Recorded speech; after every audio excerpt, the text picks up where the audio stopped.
Hello నమస్తే. నేను journalist Srinivas. ఈరోజు సాక్షి పేపర్లో వచ్చిన వార్తలను చూద్దాం. ముందుగా ఆధునిక దేవాలయాలను అమ్మేస్తారని చెప్పి బ్యానర్ ఐటెం పెట్టింది సాక్షి పేపరు. ఇది ఎందుకంటే వైఎస్ఆర్సీపీ అధ్యక్షుడు మాజీ ముఖ్యమంత్రి వైఎస్ జగన్మోహన్ రెడ్డి గారు నిన్న నర్సీపట్నం మెడికల్ కాలేజీ పరిశీలనకి వెళ్ళారు. అంటే చంద్రబాబు నాయుడు గారి ప్రభుత్వ మెడికల్ కాలేజీని ప్రైవేటు పరం చేయడానికి పీపీపీ అని ఒక స్కీమ్‌ని తీసుకొని దానికోసం జీవోలు జారీ చేసింది, టెండర్లు పిలిచింది.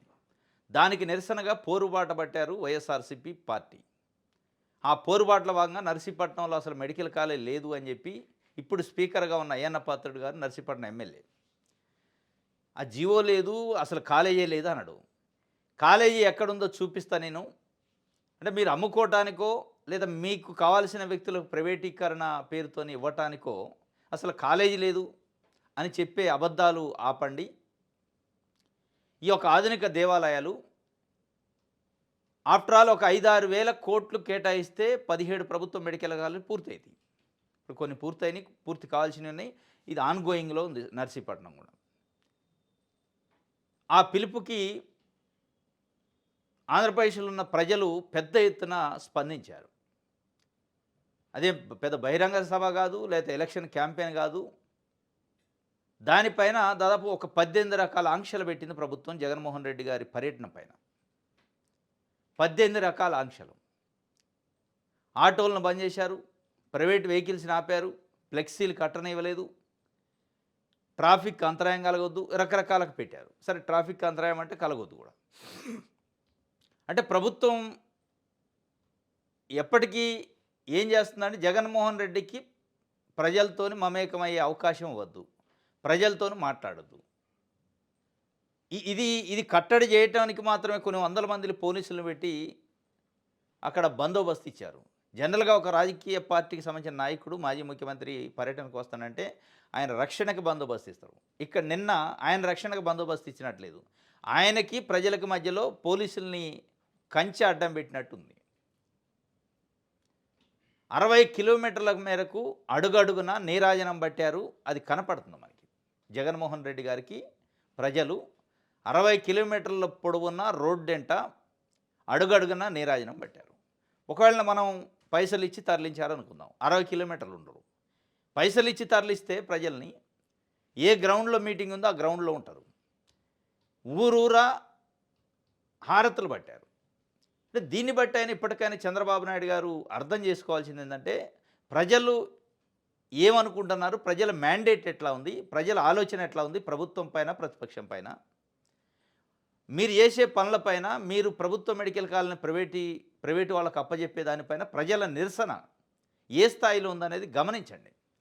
గమనించి దయచేసి ఇప్పటికైనా టెండర్ల ప్రక్రియని ఆపండి.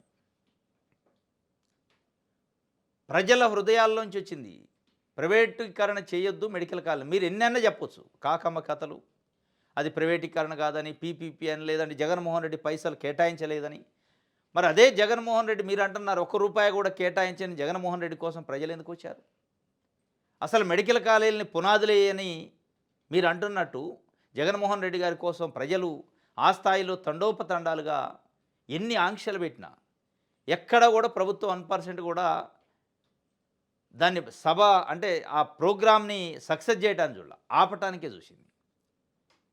ఇక ఏ స్థాయికి వచ్చిందంటే ఈవినింగ్ కల్లా ముఖ్యమంత్రి చంద్రబాబు నాయుడు గారు పోలీస్ ఆఫీసర్లను పిలిచి క్లాస్ బీకే కాడికి వచ్చింది. ఏంటి ఆ ప్రజలు, ఏంది ఆ ప్రోగ్రాము, మీరు ఏం చేస్తున్నారో ఆపకుండా. అంటే ఆపితే పోలీసులను పెట్టి ఆపితే ఎట్లాగిద్ది? అభిమానం అనేది పోలీసులతో ఆగదు కదా. అభిమానం అనగదొక్కితే ఇంక లేస్తుంది. అభిమానం ఒకవైపు ఉండొచ్చు, ప్రభుత్వం వైపు నిరసన, ప్రభుత్వం పైన నిరసన కూడా రెండు ఉంటుంది.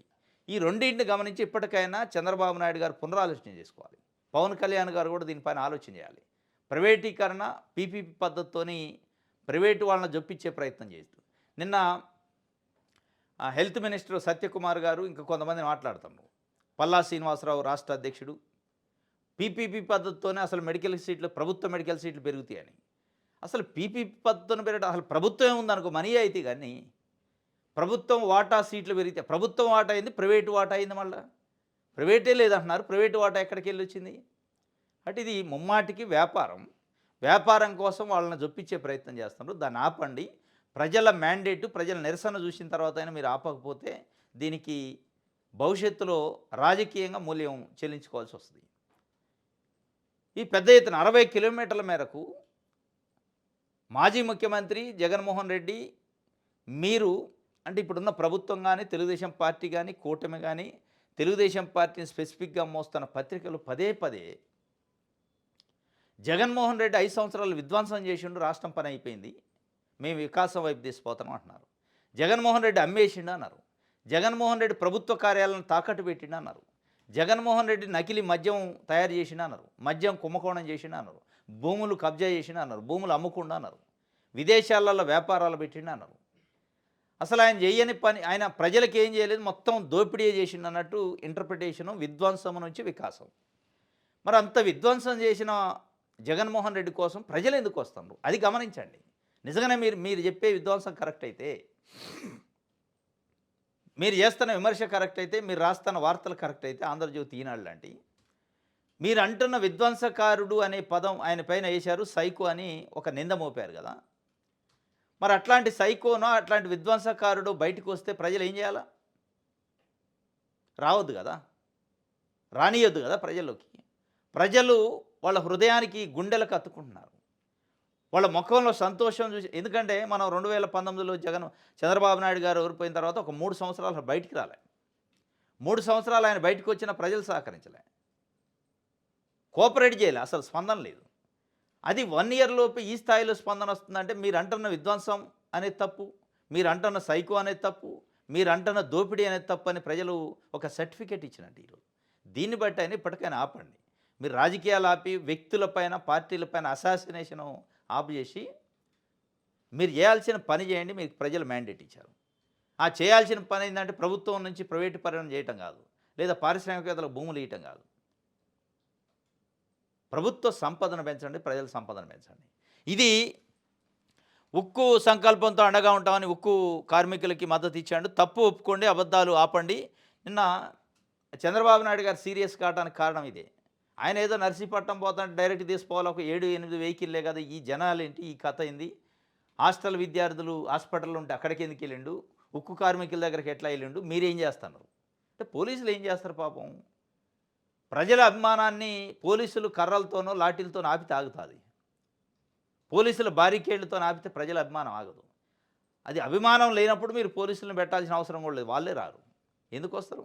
చంద్రబాబు నాయుడు గారు 2019లో ఓడిపోతే 23 దాకా 22 వరకు ప్రజలు రోడ్ల మీదకి రాలి ఆయనంట. ఏ పోలీసులను పెట్టాల్సిన అవసరం అట్లాంటప్పుడు. ఈరోజు కూడా నిజంగానే మీరు అంటున్నట్టు ఆయన విధ్వంసకారుడు అయితే ప్రజలే రారు. మీరు పోలీసులను పిలిచి క్లాసులు పీకాల్సిన అవసరమే రాదు. ఇది దానికి సంబంధించి పబ్లిక్. ఇది నర్సీపట్నం మెడికల్ కాలేజ్ వద్దకు వచ్చిన వైఎస్ జగన్మోహన్ రెడ్డి, భారీగా తరలి వచ్చిన వైఎస్ఆర్సీపీ శ్రేణులు. విశాఖపట్నం ఎయిర్పోర్ట్ నుంచి జాతీయ రహదారిపైకి వచ్చిన వైఎస్ జగన్కు అపూర్వ స్వాగతం. ఇట్లా ఎక్కడికక్కడికి పబ్లిక్ కనపడుతున్నారు. ఈ పబ్లిక్ ఇప్పుడు కాలేజీ అసలు లేదన్నారు, అక్కడ కనపడుతుంది. దీనిపైన నిన్న తెలుగుదేశం పార్టీ ఓహో అద్భుతంగా ఉంది, క్లాసులు నడుతున్నాయని ఆయన చెప్పలే. కాలేజీ ఎస్టాబ్లిష్ అవుతుంది, దాన్ని ఇంకా డెవలప్ చేయండి, గవర్నమెంట్ మారిన తర్వాత దాన్ని ముందుకు తీసుకోవాలి అని చెప్పారు. దీనిపైన పెద్ద ఎత్తున నిన్న తెలుగుదేశం పార్టీ మీడియా ఏం చెప్పిందంటే, ఈ పబ్లిక్ వాళ్ళకి కనపడలేదా మరి తెలియదు, కానీ ఉప్పెనలాగా పబ్లిక్ వస్తే ఇదంతా పబ్లికే, ఇదంతా జనాలు ఎక్కడెక్కడ 60 కిలోమీటర్ల మేరకు హారతబట్టినట్టు పెట్టారు. ఇదంతా పబ్లికే. జడివానలో జన ఉప్పెన. ఇప్పుడు ఒకవైపు జగన్తోని జనం ఉన్నారనేది స్పష్టంగా అర్థమవుతుంది. జగన్మోహన్ రెడ్డితోని జనాలు ఉన్నారు, జగన్మోహన్ రెడ్డికి అటాచ్ అయ్యి ఉన్నారు, డిటాచ్ కాలేదు అనేది స్పష్టంగా కనపడది. ఎప్పుడైతే జగన్మోహన్ రెడ్డితోని జనం ఉన్నారని తెలిసిందో చంద్రబాబు నాయుడు గారు భయం పట్టుకుంది. ఈ భయం తాలూకా నిన్న పోలీస్ ఆఫీసర్ల క్లాస్ పీకారు అనేది విశ్వసనీయ సమాచారం. ఈ జనాల గురించి, ఈ ప్రజల గురించి ముఖ్యమైన నాయకులు ఎవరు మాట్లాడరు? లోకేష్ గారు మాట్లాడు, చంద్రబాబు నాయుడు గారు మాట్లాడారు, కింద ఉన్న వాళ్ళు మాట్లాడతారు. ఇదే అంశాలపైన ఈరోజు ఆంధ్రజ్యోతి, ఈనాడు ఏం రాసిందంటే, ఇది కొన్ని వేల మంది పబ్లిక్ కదా, పబ్లిక్ మ్యాండేట్ని, పబ్లిక్ నిరసనని కనీసం పత్రికలుగా, టీవీ ఛానల్ చూపించాలిగా, చూపించలే. ఇక ఆంధ్రజ్యోతిలో చూడండి. ఆంధ్రజ్యోతిలో నిరసన వ్యక్తం చేశారు అని చెప్పి, అంటే చంద్రబాబు నాయుడు గారు, మన జగన్మోహన్ రెడ్డి గారి పర్యటన పైన నిరసన వ్యక్తం చేశారని రాశారు. జగన్ అదే తీరు, అడుగడుగునా షరతుల ఉల్లంఘన. షరతులు పెడితే ప్రజలు ఆగుతారు. దేనికి షరతులు? అంటే పబ్లిక్ సంబంధించి ఒక ఇష్యూ పైన పొలిటికల్ పార్టీ నిరసన తీసుకుంటే, ప్రొటెస్ట్ చేస్తే దానికి షరతులు ఏంటి? షరతులు పెట్టడం వల్ల ఇంతమంది జనాలు వచ్చారు. అదే షరతులట. ఆయనకి ఎక్కడ పబ్లిక్ తాలూకా మ్యాండేటు, పబ్లిక్ తాలూకా నిరసన వీళ్ళకి కనపడలే. వీళ్ళకి కనపడదాలు ఏంటంటే, జగన్మోహన్ రెడ్డి వస్తే షరతులు ఉల్లంఘించిండు, జగన్మోహన్ రెడ్డి అంబులెన్స్ ఆపిండు. అంబులెన్స్ ఆపితే తప్పే, కానీ వీటన్నిటికంటే ముఖ్యం, కొన్ని వేల మంది ప్రజలు కిలోమీటర్ల పొడవునా స్వాగతం పలికారు. ఏంటి అందులో ఉన్న మతలబు? ఎందుకు జగన్మోహన్ రెడ్డి కోసం ప్రజలు వస్తున్నారు? జగన్మోహన్ రెడ్డి గారి కోసం వస్తున్నారా, లేదా ప్రభుత్వం పైన వ్యతిరేకత వల్ల వస్తున్నారా అనే అంశాన్ని మీరు ప్రభుత్వం దృష్టికి తీసుకెళ్ళాలి. ఇలా నిజంగా ఇది పత్రిక అయితే పీపీపీల పైన పునరాలోచించాల్సిన అవసరం ఉంది చంద్రబాబు నాయుడు గారు అని రాయాలి. ప్రజలలో పెళ్ళుబిక్కిన నిరసనని ఆలోచన చేయండి. ఆ నిరసన తాలూకా వ్యవహారాన్ని చూసిన తర్వాత కూడా మీరు పీపీపీ వైపు పోవద్దు అని చెప్పాలి. అది చెప్పట్లే. జగన్మోహన్ రెడ్డి వస్తే డాక్టర్ సుధాకర్ సంబంధించిన దళిత బాధితులు నిరసన వ్యక్తం చేశారు.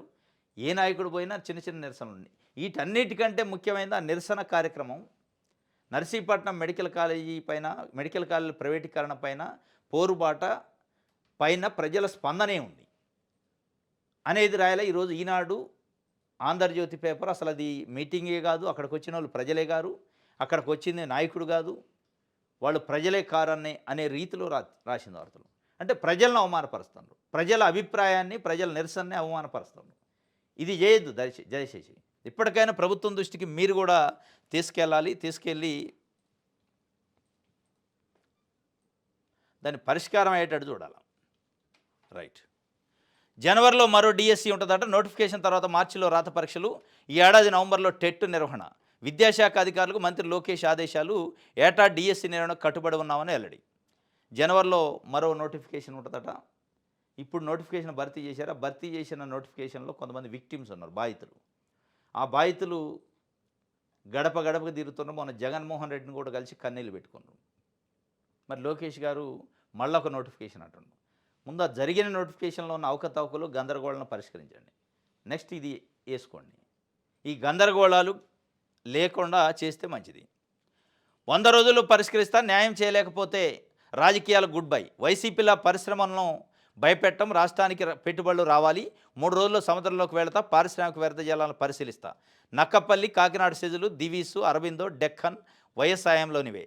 వాటి కాలుష్యంపై ఆడిట్ చేయిస్తా. ఉప్పాడలో రక్షణ గోడ నిర్మాణం 323 కోట్లు ఇచ్చేందుకు కేంద్ర ప్రభుత్వం సానుకూలం. 100 రోజుల్లో పరిష్కరిస్తా. ఉప్పాడ మత్స్యకారుల సమస్యను అన్నారు. వాళ్ళు రోడ్లు ఎక్కారు. దివీసు, అరబిందో లాంటి ఫ్యాక్టరీల వల్ల కాలుష్యాన్ని, డైరెక్ట్ వ్యర్థాలని సముద్రంలో వదలటం వల్ల అక్కడ మత్స్యకారులకి జీవనోపాధి కోల్పోయారు. ఆయన ఒక ఛాలెంజ్ పెట్టిండు. 100 రోజుల్లో నేను సమస్యను పరిష్కరించకపోతే రాజకీయాలకే గుడ్ బై చెప్తానండి. ఇది అబద్ధం. అంత సినిమా లేదు. 100 రోజులు కాదు, 365 రోజులకు కూడా ఆ సమస్య పరిష్కారం కాదు. నిజంగా మీకు కమిట్మెంట్ ఉంటే అయింది. కమిట్మెంట్ ఉండదు. ఎందుకంటే మీ చేతిలో ఉన్నది కాదు. ముఖ్యమంత్రి, ప్రభుత్వం ఉంది. ముఖ్యమంత్రి చంద్రబాబు నాయుడు గారినో, నారా లోకేష్ గారినో వ్యతిరేకించి మీరు చేయలేరు. అరబిందో కంపెనీ లేదా దివీస్ కంపెనీ లేదా XYZ ఇంకే కంపెనీలు ఉన్నా వాళ్ళు పారిశ్రామికవేత్తలకు అనుకూలంగా ఉన్నారు కాబట్టి ఈ పరిశ్రమలు వచ్చినాయి. అది గత ప్రభుత్వాలైనా ఇప్పుడు ప్రభుత్వాలైనా. మీరు సినిమాలో లేక ఎమోషనల్ స్టేట్మెంట్ ఇస్తే రాజకీయాలు కుదరదు. నిజంగా మీరు 100 రోజుల్లో చేసే ప్లాన్ ఉందా? మీరు ఉప్పాడ బాధితులు మీరు అసెంబ్లీ సమావేశాల్లో ఉన్న రోజే పెద్ద ఎత్తున నిరసన తెలియజేస్తే నేను వస్తా, అసెంబ్లీ ఉంది, హెల్త్ బాగాలేదని చెప్పారు. మరి మీరు వెళ్ళే ముందు మీరు ఏమి ప్రభుత్వం దగ్గర ఎక్సర్సైజ్ చేసిపోయారు? మీరు వెళ్ళేటప్పుడు అక్కడికి ఉప్పాడ పర్యటనకు పోయే ముందు మీకు తెలుసు ముందే అది. అక్కడ మీరు ఏదో పర్యటనకు పోతే అన్వాంటెడ్గా అప్పటికప్పుడు వచ్చిన వాళ్ళు కాదు వాళ్ళు.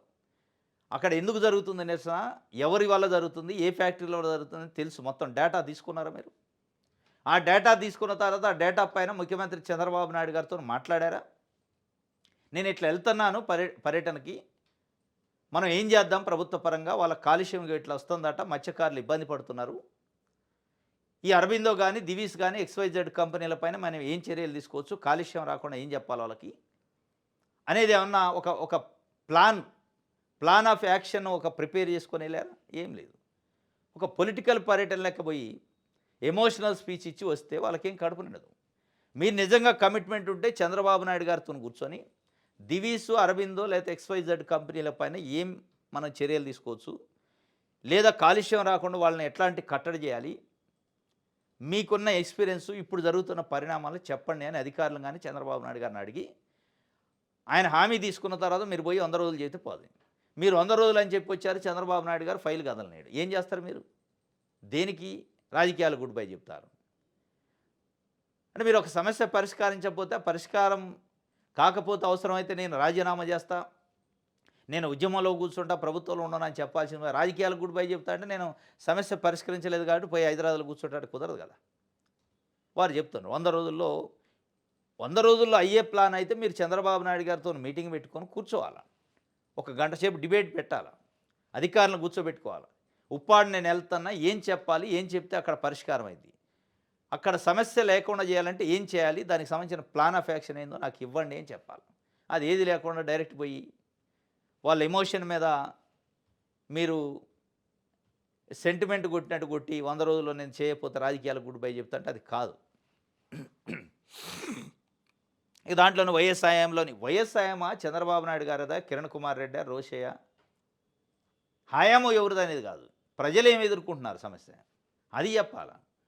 ఇప్పుడు గమ్మత్తైంది ఈ మధ్యకాలంలో కల్తీ మద్యం బయటకు వచ్చింది. ఇది వైఎస్ జగన్మోహన్ రెడ్డి నుంచే ఉంది. ఎప్పటి నుంచి ఏంటండి, మీరున్న ప్రభుత్వంలో ఇప్పుడు ఉన్నారు, దానిపైన చర్య ఏం తీసుకుంటారు? వైఎస్ జగన్మోహన్ రెడ్డి హయాంలో నుంచి ఉంటే అప్పటి నుంచి ఉన్న వాళ్ళని పట్టుకోండి, జైల్లో పెట్టండి, సస్పెండ్ చేయండి, కేసులు పెట్టండి, తప్పే ఉంది. హయాము ఎవరిదనేది కాదు, ఇష్యూ ఏంటి అనేది ముఖ్యం.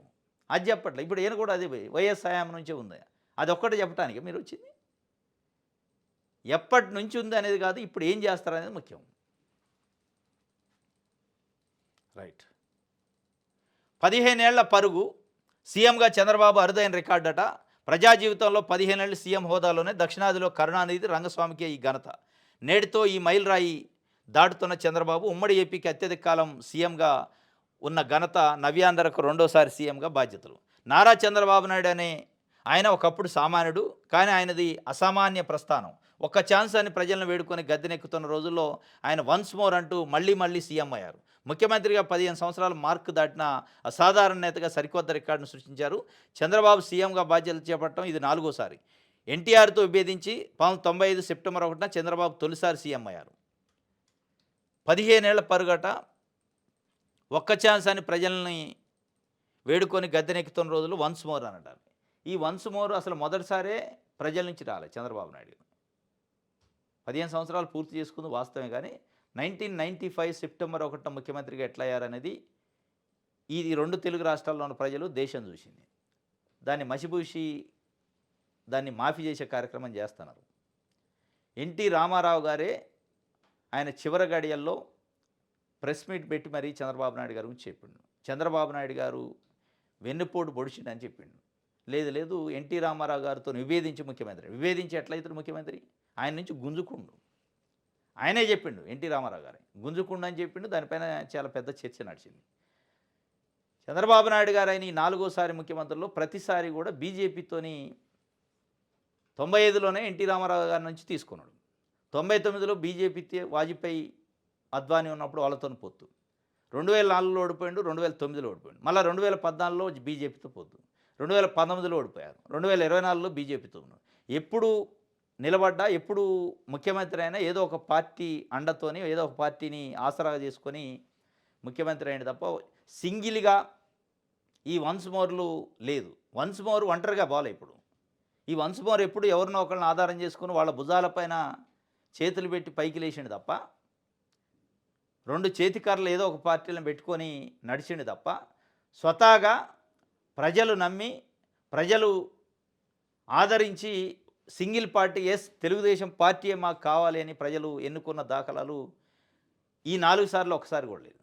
ఒకసారి ఎన్టీ రామారావు గారి నుంచి గుంజుకుంది, లేదా చంద్రబాబు నాయుడు గారు కావాలని ప్రజలు ఓట్లేసింది కాదు అది. అది కనపడుతూనే ఉంది. దాని తర్వాత 99లో వాజ్పేయి గవర్నమెంటు, వాజ్పేయితోని పొత్తు, బీజేపీతోని పొత్తుతోని అప్పుడు బయటపడ్డారు. 2014లో మోడీ ఇంపాక్టు, మోడీ వేవ్ ఉంది.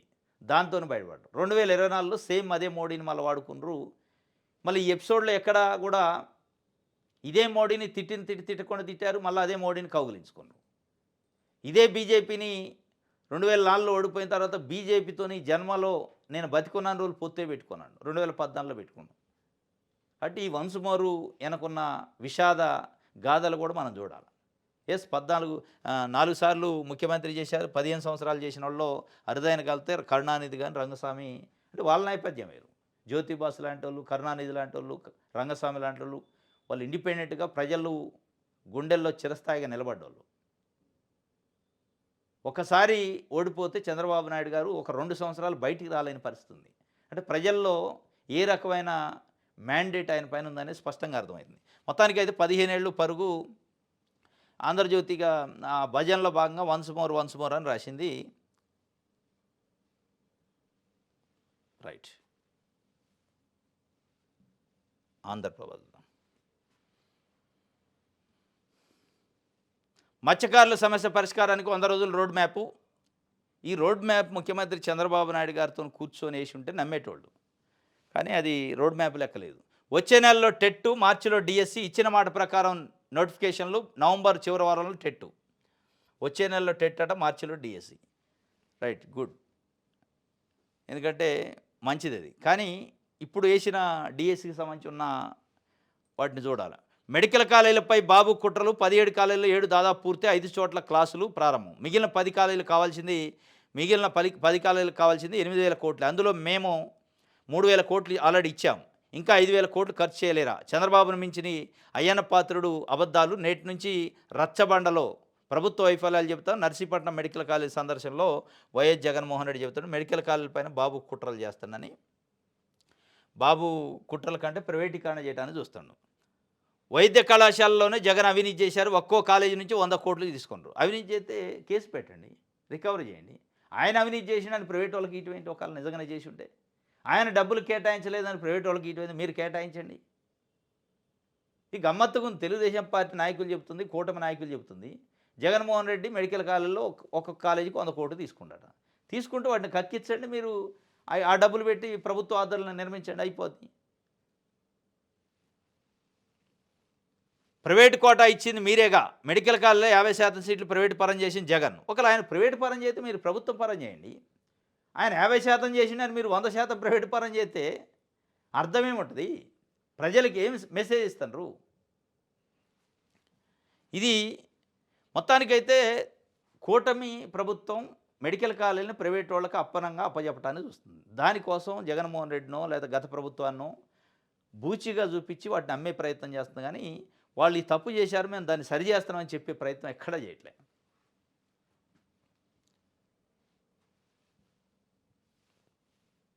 రైట్, ఈనాడు చూద్దాం. ఈనాడులో ఎక్కడా కూడా జగన్మోహన్ రెడ్డి పర్యటన గురించి, అక్కడికి వచ్చిన ప్రజల గురించి వార్త లేదు. అంతా ఎందెందో పనికిరాని వార్తలు రాశారు తప్ప. జనవరిలో డిఎస్సి ఒకటి రాశారు, పనికొచ్చే వార్త అంటే ప్రభుత్వానికి సంబంధించి. ఎక్కడా కూడా ప్రజలు వచ్చిన దాన్ని ఎక్కడ రాయలే. ఆ స్థాయిలో 60 కిలోమీటర్ల మేరకు అడుగడుగున నీరాజనం బట్టి ప్రజలు రోడ్ల మీదకి వస్తే, జగన్మోహన్ రెడ్డి తీసుకున్న ఇష్యూని సమర్థిస్తే ఆ ఇష్యూ పైన వార్త రాయాలి. కనీసం ప్రజలు వచ్చిన దానికి ప్రజల గురించి అయినా రాయాలి. మీకు జగన్మోహన్ రెడ్డి పైన ఇష్టం లేకనో, జగన్మోహన్ రెడ్డి పైన కక్ష ఉండొచ్చు, కానీ ప్రజలు ఉన్నారు కదా అందులో. ప్రజల గురించి అయినా ప్రజల మ్యాండేట్లో, ప్రజల ఆలోచనలో వార్త రాయాలి అక్కడ. కేవలం ఆయన ఫోటో ఒకటేసి వైద్య కళాశాల ప్రైవేటీకరణపై రచ్చబండ అన్నాడు, కథం అయిపోయా. ఇది ఆంధ్రజ్యోతి, ఈనాడుకు సంబంధించి వాళ్ళ అంటే ఎజెండా ఎట్టుందనేది అర్థమవుతుంది. రైట్. పీపీపీలోనే మెడికల్ సీట్లు పెరుగుతాయట, ప్రభుత్వంలో పెరగవా? పీపీపీలో పెరిగిన మెడికల్ సీట్లు ప్రభుత్వంలో ఉంటే అసలు పెరుగుడు తగ్గుడు ఉండదు, మొత్తం మనీయే కదా. పీపీపీలో మెడికల్ సీట్లు పెరుగుతాయి కాబట్టి పీపీపీ చేస్తాను. మెడికల్ సీట్లు పెరగాలంటే గవర్నమెంట్లో ఉంటే పెరగకపోయినా తరగకపోయినా అవి అట్లే ఉంటాయి. ఈ పీపీపీలో పెరగటం ఏంటి? ఎక్కడి నుంచి పెరుగుతాయి? అంటే దాన్ని అమ్మటం కోసం ఇవన్నీ ప్లాన్‌లనమాట. ప్రజాశక్తి చూద్దాం. ఉమ్మడి విశాఖలో భూలూటి 1,00,000 కోట్ల విలువైన భూములు కార్పొరేట్లకు అప్పగింత. ఒక్క అనకాపల్లి జిల్లాలో 40,000 కోట్ల కేటాయింపులు. స్థానికులను తరిమేసిన ఆదాని గంగవరం పోర్టు. ఉద్యోగ ఉపాధి అవకాశాలు నామమాత్రమే. ఉమ్మడి విశాఖపట్నంలో భూలూటి జరుగుతుందట. 1,00,000 కోట్ల విలువైన భూమి అట. ఒక్క అనకాపల్లి జిల్లాలో 40,000 కోట్ల రూపాయల భూమిని ప్రైవేటు కంపెనీలకు అప్పచెబుతుంది. ఈ ఆదానీలు ఆ గంగవరం పోర్ట్ అయితే అక్కడున్న ప్రజల్ని విలేజ్‌లను ఖాళీ చేశారట. మరి ఇదేం విధానం అర్థం కావట్లేదు. పెట్టుబడుల పేరుతోనే ఉన్న అక్కడున్న ప్రజల్ని ఎల్లగొట్టడం, బలవంతంగా ఊళ్ళు ఖాళీ చేయించడం. ఏంటంటే ఉద్యోగాలు వస్తాయని చెప్పటం. ఎవరికి కావాలి ఉద్యోగాలు? వాళ్ళ జీవితాల మీద, వాళ్ళ బతుకుల మీద దాడి చేసి మీకు ఉద్యోగం ఇస్తామంటే దేనికది? వాళ్ళ బ్రతుకుల్ని బుగ్గిపాలు చేసి, తల్లికి పిల్లకి, పిల్లకి తల్లి కాకుండా చేసి, మొత్తాన్ని తరిమేసే ప్రయత్నం చేసి వ్యాపారస్తులు కొమ్ముగాస్తారు, పారిశ్రామికవేత్తలు కొమ్ముగాస్తారు. ఇదే అంశంపైన చంద్రబాబు నాయుడు గారు, లోకేష్ గారు పదే పదే వాళ్ళకి హామీ ఇస్తారు. మీ వ్యాపారాలకి మాది పూచి, మాది భరోసా అని. మరి ప్రజల జీవితాలకి, ప్రజల బతుకు కూడా మీది భరోసా ఉంటుందని చెప్పలేదు. లూటీ చేస్తారు ఒక రకంగా. ఈ లూటీ వెనక పెద్ద కుట్ర ఉంది. పారిశ్రామికవేత్తలు, పెట్టుబడిదారులు పెట్టుబడుల పేరుతోని రాష్ట్ర సంపదని కొంతమంది చేతిలో పెడుతున్నారు. కొద్దిమంది వ్యక్తుల చేతిలో పెట్టి భవిష్యత్తులో ఇది అత్యంత ప్రమాదకరం అయ్యే పరిస్థితుంది. ఒక ఫ్యూడల్ వ్యవస్థ ఏర్పాటయ్యే అవకాశం ఉంది. మీ రాజకీయాల కోసం, మీ ఆస్తుల సంపాదన పెంచుకోవడానికి కోసం, మీరు అత్యంత ధనికమైన ముఖ్యమంత్రులు కావటం కోసం ఈ రకంగా 1,00,000 కోట్ల విలువైన భూముల్ని, పేద ప్రజల భూమిని, ప్రభుత్వ సంపదను తీసిపోయి ప్రైవేటు వ్యక్తుల చేతులు పెట్టి, దానికి ముద్దు పేరు ప్రైవేటీకరణ అని పెట్టి, పెట్టుబడులు అని పెట్టి, ఉద్యోగాలు అని పెట్టి, ఉపాధి అని పెడతాను. ఇది ఒక రకంగా లూటీ అనమాట. పేదవాడికి వైద్యాన్ని దూరం చేస్తారా? వైసీపీ అధినేత వైఎస్ జగన్ మకరపాలెం మెడికల్ కాలేజీ నిర్మాణం పరిశీలన చేశారు. ఇది ఒక వార్త. రైట్. ఇది ఈరోజు న్యూస్ అనాలిసిస్. రేపు తాజా వార్తలతోని తిరిగి కలుసుకుందాం. Thank you.